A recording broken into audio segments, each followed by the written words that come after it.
Hello guys, welcome back to the channel. This is Imran.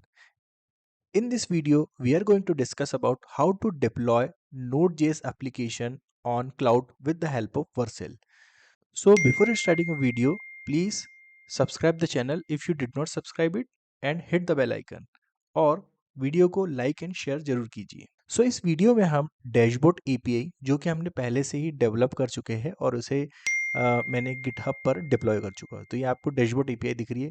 मैं इस जो dashboard API जहाँ जो मैंने गिटहब पर पब्लिश किया है उस गिटहब की लिंक को डिस्क्रिप्शन में दे दूंगा। सो आप वहाँ से इस एपीआई को क्लोन कर सकते हैं और उसे अपने सिस्टम में लेकर अपनी रिपोजिटरी पर पब्लिश करके आप इसे डिप्लॉय कर सकते हैं। या तो आपके पास यदि अपना खुद का प्रोजेक्ट है जिसे आप डिप्लॉय करना चाहते हैं तो आप उस प्रोजेक्ट को डिप्लॉय कर सकते हैं, बट इस प्रोजेक्ट को आप उस प्रोजेक्ट से रिलेट कर सकते हैं। इस प्रोजेक्ट को आप एज ए एग्जाम्पल ले सकते हैं। तो इस प्रोजेक्ट के अंदर हमारे पास दो मेन ईपीआई होने वाली है, जिसके अंदर प्रोडक्ट्स के CRUD ऑपरेशन है, उसके बाद यूजर्स के CRUD ऑपरेशन है।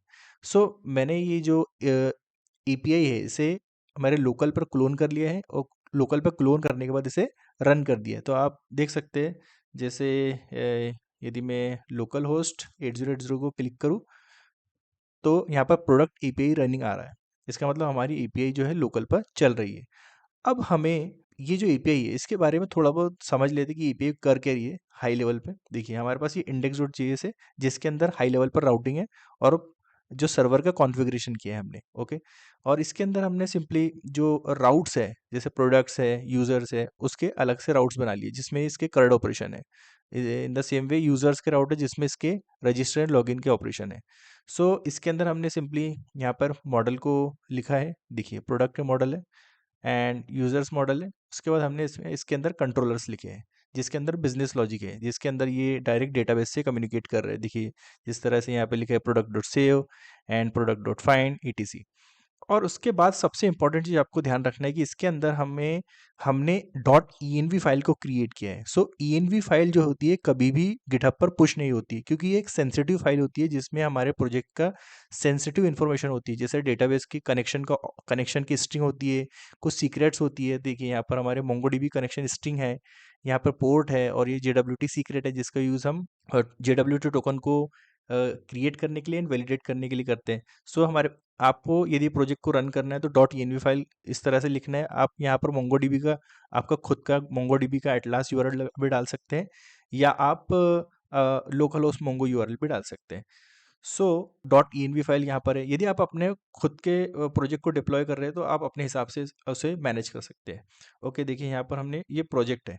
अब दूसरी सबसे इंपॉर्टेंट चीज़ है वर्सेल के अंदर डिप्लॉय करने की।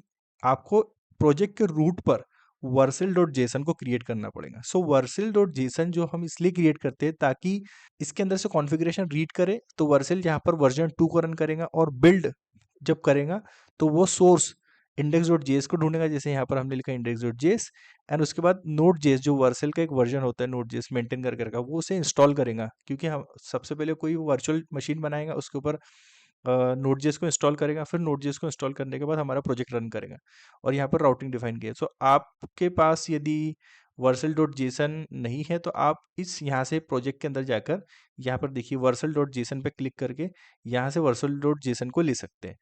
सो ये तो हमने देखा कि प्रोजेक्ट वाला पार्ट। अब इस प्रोजेक्ट को हमने क्या किया कि गिटहब पर पब्लिश कर दिया। देखिए हमारी डैशबोर्ड एपीआई है। अब हमें क्या करना है, अब दूसरा पार्ट आता है कि आपको सबसे पहले वर्सल.com पर जाना है। वर्सल.com पर जाने के बाद आपको sign up and login button है। यदि आपने साइन अप नहीं किया तो आप साइन अप कर लीजिए, अदरवाइज आप लॉगिन कर लीजिए उसके बाद। यदि साइन अप करने के बाद तो मेरा ऑलरेडी अकाउंट है इसलिए मैं यहाँ पर लॉगिन करूँगा और यहाँ पर login with GitHub, GitLab and Bitbucket है। So I would recommend to login with GitHub because हमारा जो प्रोजेक्ट है वो भी गिटहब पर है। सो जैसे ही आप लॉगिन करते हो गिटहब से तो ये आपकी जो रिपोजिटरी है उसको सिंक कर देता है। तो आपके जितने प्रोजेक्ट्स गिटहब पर है वो सभी के सभी प्रोजेक्ट इस वर्सेल से सिंक हो जाते हैं। सो आपको इस तरह से कुछ डैशबोर्ड दिखेगा। सो यहाँ पर आपको यदि आप फर्स्ट टाइम पर लॉगिन कर रहे हो तो आपको ये जो कार्ड्स दिख रहे हैं ये नहीं दिखेंगे क्योंकि ये मेरे ऑलरेडी डिप्लॉयड प्रोजेक्ट है, तो आपको कुछ नहीं दिखेगा। और आपको यदि नए प्रोजेक्ट को जैसे हम कोई डैशबोर्ड एपीआई को डिप्लॉय करना है तो उसके लिए हम यहाँ पर क्लिक करेंगे ऐड न्यू पर, देन प्रोजेक्ट पर क्लिक करेंगे। देन देखिए यहाँ पर इसने क्या किया, मेरा जो नेम है, यूज़र नेम है मेरा गिटहब का, देखिए यहाँ पर इमरान डैशमाइंड, उसने इसे सिंक कर लिया और जितनी इस यूज़र नेम के अंदर जितनी रिपोजिटरीज है उसने सभी को सिंक कर लिया। तो हमें हमें डैशबोर्ड एपीआई वाले प्रोजेक्ट को डिप्लॉय करना है, इसलिए हम यहाँ पर इंपोर्ट करेंगे। और यहाँ पर आप प्रोजेक्ट का नाम चेंज कर सकते हैं, but I would not change. और आपको फ्रेमवर्क जो यहाँ से चूज़ करना है वो अदर चूज़ करना है, क्योंकि हम नोड.जेएस की एपीआई को डिप्लॉय करने वाले हैं। और हमारी जो रूट डायरेक्टिव है एज इट इज़ रहने देना है, बिल्ड ऑप्शंस को एज इट इज़ रहने देना है। उसके बाद आपके पास आता है इन्वायरमेंट वेरिएबल। सो ये जो है सबसे इंपॉर्टेंट पार्ट है।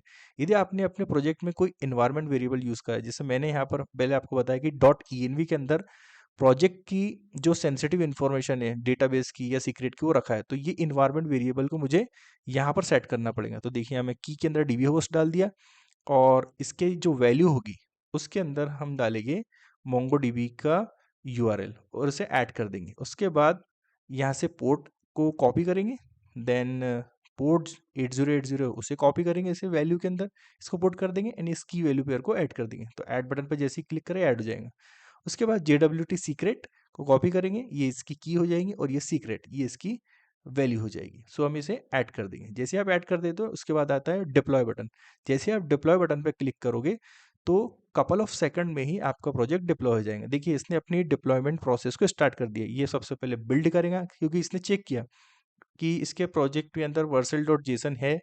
हाँ, vercel.json यदि है तो उसके बाद ये इस vercel.json को रीड करेगा और node.js को इंस्टॉल करेगा। तो उसके बाद हमारे प्रोजेक्ट को उस मशीन के ऊपर इंस्टॉल करेगा। देखिए यहाँ पर आया कॉन्ग्रेचुलेशंस, हमारा प्रोजेक्ट जो है सक्सेसफुली डिप्लॉय हो चुका है। क्योंकि देखिए यहाँ पर प्रोडक्ट एपीआई रनिंग आ रहा है, इसका मतलब हमारा प्रोजेक्ट सक्सेसफुली डिप्लॉय हो गया।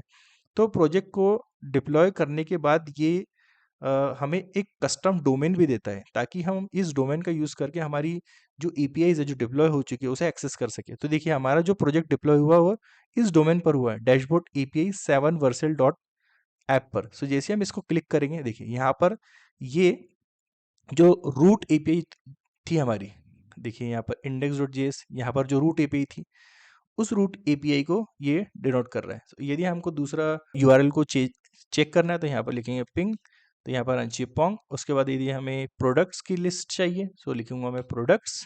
देखिए यहाँ पर प्रोडक्ट्स की इन्फॉर्मेशन आ रही है। सो हमारी ये एपीआई डिप्लॉय हो चुकी है। इसके बाद यदि आपको एपीआई के अंदर कुछ चेंजेस करना होते हैं, सपोज आपने एपीआई के अंदर कोई नया एनहांसमेंट किया, नए फीचर को ऐड किया और आप इसे चेंज करना चाहते हैं और इसे रीडिप्लॉय करना चाहते हैं, तो आपको इतने सारे स्टेप्स की फिर से ज़रूरत नहीं है। आप जस्ट क्या करेंगे, जैसा कि मैंने यहाँ पे लिखा न्यू डिप्लॉय। अब मैं इस चेंजेस को पब्लिश करना चाहता हूँ, मैं इस चेंजेस को डिप्लॉय करना चाहता हूँ, तो जस्ट मुझे क्या करना है, इस चेंजेस को यहाँ से गिट पर कमिट करना है। न्यू चेंजेस और यहाँ से मैं कमिट एंड पुश कर दूंगा। जैसे ही मैं कमिट एंड पुश करता हूँ सो यहाँ पर आप डिप्लॉयमेंट्स पर जाएंगे। सो डिप्लॉयमेंट्स पर जाने के बाद आपको यहाँ पर दिखेगा कि आपने जो चेंजेस किए थे, देखिए न्यू चेंजेस, मैंने जो चेंजेस किए थे वो बिल्ड बना रहा है। 10 to 15 सेकंड में ये बिल्ड बन जाएगी और जो हमारा नया प्रोजेक्ट है वो डिप्लॉय हो जाएगा। सो हमने जो भी नया फीचर को ऐड करे वो उसे हम डिप्लॉय होने के बाद टेस्ट कर सकते हैं। देखिए ये डिप्लॉय हो चुका है, रेडी हो चुका है, तो हम इसे टेस्ट कर सकते हैं। अब मैं यहाँ पर हिट इंटर करूँगा तो देखिए ये प्रोडक्ट एपीआई रनिंग आ रहा है, लेकिन यहाँ पर देखो न्यू डिप्लॉय, जो हमने नया चेंजेस करा वो भी आ गया। सो देखिएगा इसे कितना ईजी है वर्सेल के थ्रू आपकी एपीआई को डिप्लॉय करना। So I hope you learn a lot and you enjoy it.